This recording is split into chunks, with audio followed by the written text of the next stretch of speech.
Olá a todos, meu nome é Heitor Faria, aluno no mestrado de Computação Aplicada da UNB, né, e trabalho muito também com software livre de backup chamado Bacula, que é o escopo desse trabalho que a gente vai fazer hoje. Tá? É um trabalho de estudo de caso relacionado à aplicação dos conceitos aprendidos em sala de aula de algoritmo. Espero que vocês gostem aí, que julguem interessante o trabalho, tá certo? Então eu vou abrir aqui, esse é o título, né, do trabalho, né, Análise teórica do algoritmo de busca de volumes do Bacula. É um algoritmo de grande importância para quem usa esse software, né, software de backup. Toda vez que um backup é feito, ele é executado esse algoritmo. O professor da disciplina é o Dr. Guilherme Ramos, né, o departamento PPCA lá da UNB, tá? Então, esse trabalho extracurricular objetiva aplicar os conceitos aprendidos na disciplina de algoritmo, né? Aplicar os paradigmas, fazer um estudo de complexidade, né, dos algoritmos dentro de uma aplicação real, né, que eu tenho alguma experiência, que eu desenvolvo algum trabalho em cima, né? E como o software é livre, como o Bacula é livre, o código ele é aberto, então está disponível. Estou anexando aí também um código para quem quiser validar, né, o que está sendo dito aqui. Antes de mais nada, precisa a gente alinhar alguns termos, né, que são do software de backup, para vocês entenderem aqui o estudo. Então, job, né, o job é a unidade de operação do software de backup. Ele é o escopo, né, dos arquivos que são copiados, né, uma lista de diretórios e arquivos que serão copiados de um servidor específico, né, e que serão enviados para um dispositivo de armazenamento, né. Então ele é finito, já que o escopo é finito, a duração dele também é finita, não existe o job de backup infinito. O volume, né, é a unidade de armazenamento, então os dados saem do job de backup, saem do servidor cliente do backup e vão para o armazenamento. Esse armazenamento, esse volume pode estar num disco, pode estar num conjunto de discos, pode estar em fitas magnéticas, em robôs de fita, né, em qualquer dispositivo aí de gravação. A peculiaridade desse volume é que no caso de backup a gente está privilegiando a velocidade de gravação e economia, né, no storage, então vai ser sempre uma gravação em sequência de bytes, tá? Mesmo sendo em disco, que é acesso randômico, vai ser sempre gravação sequencial. E aí você tem basicamente 3 operações possíveis, né? Você pode gravar num volume e continuar gravando a partir do momento que você parou de gravar, né? Dá um tempo e pode continuar gravando daquele ponto onde parou. Você pode encerrar o volume, ou seja, reservar ele, não gravar mais dados nele, né? Por algum motivo, ou você quer deixar ele percorrer, né, o tempo de retenção dos backups, por exemplo, né? E quando aquele dado não é mais útil para você, você pode fazer o apagar rápido, né, que é um artifício, né? Você pode sobrescrever aquele volume, né, que é você inserir um end of mark no início do volume para poder sobrescrever. Então, pool é um conjunto de volumes que você queira atribuir uma mesma característica dentro do software de backup, por exemplo, a mesma retenção, mas é interessante também porque vocês vão ver que a pool é utilizada como divisão e conquista, né, para facilitar a procura também de um volume para gravar, né, qual é o melhor volume para ser gravado pelo software de backup. E o auto-changer é a designação genérica que o Bacula faz para um equipamento, qualquer equipamento capaz de manipular, né, apresentar fitas para o sistema operacional ou retirar, né. Por exemplo, o caso mais comum é o robô de fitas, né, que ele é capaz de estar colocando as fitas no drive e o sistema operacional utilizar aquelas fitas para leitura ou gravação. No caso do robô de fitas, especificamente, a gente tem também a possibilidade de você ter fitas fora do robô, né? De repente aquele robô tem uma capacidade limitada, de repente não, todo robô tem uma capacidade limitada e você pode inserir aquela fita ali sob demanda, tá certo? E vamos rodar o algoritmo. Então esse algoritmo ele é executado quando um job de backup roda, né? E o software de backup vai escolher a melhor fita para gravar aquele job de backup. E aqui de cara eu vislumbrei algo muito interessante, que é um comparativo com a subida na encosta, né? com esse algoritmo de subida na encosta. Por quê? Porque a melhor fita para gravar é a que tem menor tempo de gravação, ou seja, a última que você estava gravando. Por que isso? Para que seus dados não fiquem espalhados, né, os backups cronologicamente próximos não fiquem espalhados em fitas diferentes. Então, se você já estava rodando um job de backup hoje, né, e entrou mais um job ali na fila para rodar, não tem sentido ele ir procurar uma outra fita, pedir para desmontar a fita que já está no drive, né? Então é muito mais ágil, muito mais rápido continuar gravando na fita que parou até que ela encha, né? Enfim, até uma questão de atomicidade aí dos dados na fita, né? Então ele vai privilegiar. Então pode ser que você tenha uma fita numa excepcionalidade, uma fita mais recente, com gravação mais recente, fora do robô. Mas o Baco escolher uma fita fora do robô, né, e pedir para o operador de backup, né, o usuário, inserir aquela fita lá no robô, tem um custo que pode ser, no pior caso muito alto, né, pode ser infinito, já que você está dependendo aí de uma intervenção humana. Então essa situação é sempre evitada, e aí ele vai se satisfazer com o máximo local. Né? O que é o máximo local? É a fita que está dentro do robô de fitas, né, e que tem um menor tempo de gravação, né, dentro daquelas fitas que estão dentro do robô. Tá certo? Então é um algoritmo de busca local. Ele ali vai encontrar dentro daquelas fitas do robô a última fita gravada e que tem condições de ser gravado e continuar a gravação, tem espaço, está no status adequado, né? E poderiam existir fitas melhores fora do robô. Tá? Então é por isso que eu julguei que era similar ao subida na encosta, né? E a complexidade aqui depende da implementação. Então, integer igual a 1 significa que a fita está dentro do robô, e enquanto estiver dentro do robô, o Bacula vai preferir essa fita, né? Uma fita dessas, para fazer o backup, tá bom? No mais, né? Então essa primeira condição está satisfeita. No mais, ele vai fazer um select, né? E aí tem um select bem complexo, né? Você tem uma série aí, mas é o select principal que o Bacula vai executar em alguns momentos aqui, né? Então a gente tem a questão da divisão em conquista, porque ele não procura em todos os volumes, né? Quando você submete um job de backup, você já submete para um conjunto específico de fitas que guardam a mesma característica, por exemplo, retenção dos backups, né? Então ele também, por isso, ele não vai procurar em todos os volumes, vai procurar só nos volumes de uma determinada pool. Tá? Divisão em conquista, mas ainda não dá para a gente fazer também uma análise aqui de complexidade, né? Não é simplesmente o select que vai dizer aqui qual é o algoritmo de busca, né? E aí, estudando um pouco a implementação do software, a implementação lá do banco de dados, a gente vê aqui que existem alguns índices, né, criados para essas tabelas. E o índice, né, que é utilizado aqui para toda essa tabela mídia, essa tabela de fitas, é o B-tree, não é o SecScan, que seria o padrão do Postgres, mas o B-tree, que é o algoritmo estudado e que traz uma série de vantagens, né, peculiaridades aí em termos de complexidade. O B-tree é uma árvore, né, autobalanceada, né? Ela é similar à árvore binária de busca, né? Só que aqui no caso ele pode ter mais filhos do que a árvore binária de busca, não apenas 2, né? E ele é otimizado, ele utiliza, né, da própria estrutura de dados para facilitar as operações de busca, né?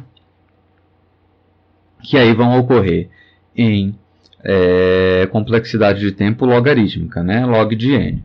E por que log de n? Né? Porque quando o algoritmo começa a varrer, né, aqui os dados, ele no início ele tem aqui, né, ele tem todas as possibilidades, ele pode ir para qualquer um dos 3 filhos aqui, né? E a cada altura que ele desce, né, que ele percorre, ele vai diminuindo essas possibilidades.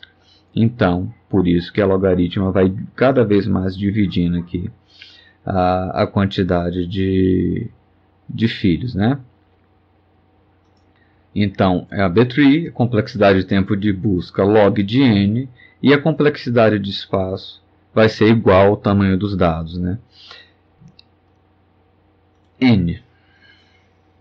Depois dessa primeira busca por volumes, né, procuramos aqui um volume com a pool append, né, gravável, né, que atende o backward utilizando o B-tree, pode existir um desempate, né, porque você pode ter mais de um volume com o status append. E aí, como é que o backward resolve isso? Né? Agora, ele vai inverter. Ele não mais, se tiver dois appends, dois gravados, ele não vai pegar o último que foi gravado. Dentre os últimos que estão sendo gravados, append, ele vai pegar o mais antigo. Né? Ou seja, o append cujo tempo, que tem mais tempo que foi gravado. Né? Por quê? Para ele tentar preenchendo os volumes na ordem, né? Então, novamente ele faz um mínimo local. Então, ele vai pegar o volume com a menor data de gravação. Tá? De novo, aquela questão de tentar manter a atomicidade. Então, gravar os volumes que já vinham sendo gravados há mais tempo e encher. Só que aqui, nesse caso, ele faz um order by, né, nessa lista de volumes. E vai pegar apenas o primeiro, né, o que tem menor tempo de... E essa operação aqui equivale ao heap, tá? O heap sort, certo? Que tem complexidade, no pior caso, n log de n, e a complexidade de espaço n, mais a lista auxiliar que ele cria na hora de montar o heap, tá certo? O heap também é uma estrutura, né? Ele se aproveita da estrutura, da organização dos dados, para uma busca mais célere, com menos custo, né? Ele pode ser representado tanto na forma de árvore quanto na forma de array, né? E ele tem essa estrutura característica, né? Toda subárvore, né, aqui de uma árvore heap, ele vai satisfazer a propriedade, né, que o pai é sempre maior ou igual que os filhos. Tá? Então, qualquer subárvore, você vai ter essa condição. Né? E aí o custo para você fazer esse ordenamento no heap vai ser o custo de você construir esse heap. Tá? Então, esse custo vai ser igual a n, né? Porque ele vai pegar valor por valor e inserir ele dentro de um heap. Tá certo? E depois ele vai, dentro dos nós de um heap, e depois ele vai fazer repetidas operações de heapify. Né? O que é o heapify? É atender aquela propriedade de pai maior igual que os filhos. Né? Isso se você estiver buscando um max heap. Né? Então, como essa operação de heapify vai se repetir para subárvores, né?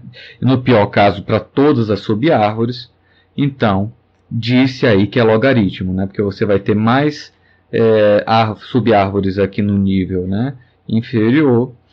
Se tivesse aqui a árvore toda preenchida aqui na altura, né, mais alta, né, e depois você vai diminuindo. Então, se aqui você pode ter aqui na altura 3, né, você pode ter 4 subárvores, depois você vai ter 2 subárvores, até chegar na raiz, né, no caso uma subárvore, então é logarítmico, né, novamente vai dividindo, aí a complexidade vai diminuindo. Então vai ser n log de n, maior, né, no caso, do que a busca no B-tree.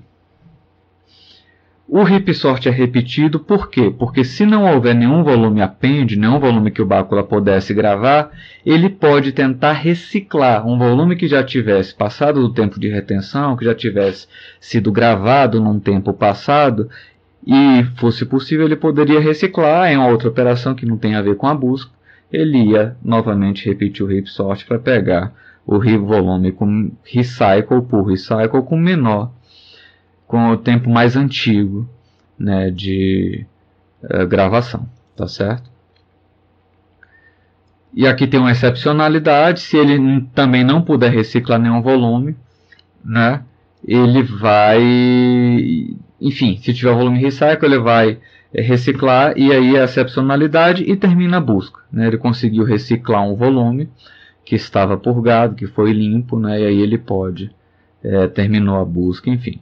Se ele não puder reciclar nenhum volume, ainda, né, continuar na busca, se todas as fitas ali estão no tempo de retenção, ele vai ainda ter mais outra alternativa, que é uma subpool, uma pool especial reservada, de nome reservado chamada Scratch. Essa pool seria uma pool de contingência, uma pool de fitas em branco pré-criadas, que você deixa ali. Então, se o Bácula não tem nenhuma fita que ele possa gravar lá na pool objeto, na pool principal, ele pode tentar pescar uma fita em branco da pool Scratch. Né? Então, aí vai ser mais uma busca por um volume. E vai ter complexidade B-tree também, né? Então ele vai repetir aquela busca e vai ser log de N. Tá? Nessa parte aqui a gente vai dar para alinhar bastante, né? Vai dar para alinhar aqui a questão da complexidade, né? Por quê? Porque agora parou tudo. O Bácula esgotou a busca nas fitas que estão lá no robô de fitas, né? Se fosse um disco, Heitor, não teria problema, porque os volumes do disco estão sempre apresentados para o sistema operacional, estão sempre presentes, não tem nenhum desses problemas, né? Mas no caso da fita aqui tem. Então, se não tiver no robô de fitas, a fita, agora ele vai repetir toda essa busca que foi feita, agora considerando também as fitas que estão fora do robô de fitas. E se ele acha que essa fita é a melhor, essa fita que está fora do robô, ele vai terminar a busca dizendo que a fita indicada é aquela e vai aguardar uma intervenção humana, né, o operador de backups ir lá e colocar aquela fita. Então essa situação de escolher uma fita fora do robô, ela é indesejável, né? Então observe que ele tem um custo de fazer duas buscas, justamente para evitar, né, que você caia nessa situação da intervenção humana. Então, aqui no caso, até o momento, né, fazendo essa segunda busca, você vai ter duas buscas de B-tree, até o momento a gente teve duas buscas utilizando B-tree e duas buscas utilizando heap sort, que arredondando aqui vai ser, o pior caso vai ser n log de n, né, 2n log de n, que podemos arredondar para n log de n, tá certo? E aí ele vai voltar e vai fazer tudo novamente, essas consultas, né? Aí, aqui algo que é mais, apenas só serve para disco rígido. Se você não encontra um volume, o Bácula tenta criar, também não faz parte do algoritmo de busca, né? Mas aqui também termina a busca sem resultado, e aí ele tenta criar um volume de backup em disco. Isso aqui só é aplicado a disco rígido. E, por fim, se não for disco e não atender nenhuma das condições passadas, ele diz que não houve resposta, né? Então o algoritmo continua sendo completo, desiste e pede por uma intervenção do operador, ou seja, cria uma fita, cria um novo volume, né? Dê um jeito, porque todos os artifícios que eu tinha para encontrar um volume gravável foram em vão, né? Então indica que não há resultado e não tem, né, incapaz de reciclar um daqueles volumes que já existem. Tá bom? Então, conclusões que a gente pode tirar, né? Que existe uma miscelânea de técnicas, né, que foram aplicadas aí na implementação da busca, principalmente em se tratando de bancos de dados, né, backup, muitas estruturas aí que se aproveitam, né, muitos algoritmos de busca que se aproveitam das estruturas, né, para ter um custo menor, né, um custo logarítmico. Então, no caso, o B-tree, né, e ele se dá o luxo de fazer vários B-trees, né, mais de um B-tree, e o custo realmente é logaritmo, e é melhor ele trabalhar de maneira automatizada do que esperar uma intervenção humana, né? E que é justamente isso que a gente fala aqui, né, que a busca por um máximo local, a fita dentro do robô, indica aí que houve um trabalho do algoritmo em relação ao caso médio, né? Porque no caso médio, o ideal realmente é que se ache uma fita dentro do robô de fitas, né? E não depender de intervenção humana, né? Apesar que isso acaba trazendo uma complexidade do algoritmo, uma complexidade do tempo apenas do algoritmo maior, né? Ele precisou repetir ali o heap, precisou repetir, né, o B-tree, a busca B-tree também, né, algumas vezes. E isso, apenas a título de curiosidade, pode variar também de acordo com o caso concreto, né? Você pode ter robôs de fitas com diferentes capacidades, diferentes quantidades de gavetas para fitas. Então, se você tem um robô, né, de repente com a quantidade menor de gavetas, esse algoritmo vai sempre, de qualquer sorte, acabar indicando mais provavelmente uma fita que esteja fora do robô, né? Então, o pior caso, muito provavelmente seria frequente, tá bom? Então é isso. Esse é meu e-mail, se alguém tiver dúvidas, tá? E aí na descrição do YouTube você tem aí a URL para estar baixando tanto o TXT com código-fonte, né, quanto essa apresentação que foi feita aqui em ODP. Então, um abraço, fiquem com Deus, até uma outra oportunidade.